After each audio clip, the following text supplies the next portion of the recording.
Chapter 5, Mishnah 4. The previous Mishnahs in the chapter discussed Me'ilah through deriving benefit from a hektish article.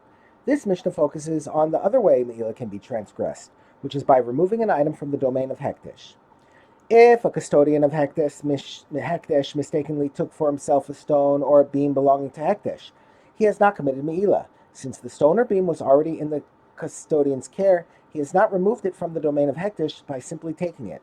However, if the custodian gave the stone or beam to his fellow, the law is, he has committed Me'ilah, since he has transferred it from the domain of hektish, while his fellow has not committed Me'ilah, since the hektish article lost its sanctity with the custodian's Me'ilah.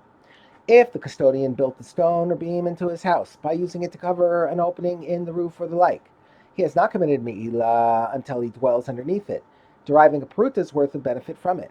For example, if he used the stone or beam to protect the contents of his house from rain that was falling through the opening in the roof. Another illustration of the principle that the custodian of hektish commits Me'ilah only when he transfers the hektish article to someone else. If a custodian took a peruta belonging to hektish for private use, he has not committed Me'ilah with the act of lifting it. Here too, since the peruta was already in the custodian's care, he has not removed it from the domain of hektish by taking it for his own use. However, if the custodian then gave the peruta to his fellow, he committed Me'ilah by transferring it from the domain of hektish.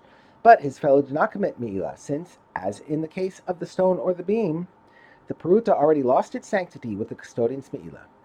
The Mishnah discusses a case where the hektish coin is mistakenly used to pay for a service. If the custodian gave the peruta to a bathhouse manager as payment for the bathhouse fee, even though he has not yet bathed, he has committed Me'ilah by transferring the coin to the bathhouse manager. Although the manager did not yet provide any service, he already acquires ownership of the coin. For as soon as he receives payment, he says to the customer, i.e. the custodian of hektish, "Now, the bathhouse is open. You may enter and bathe." That is, the bathhouse is ready for use, and there is nothing further that the manager must do for the customer. The fee is simply for his right to bathe.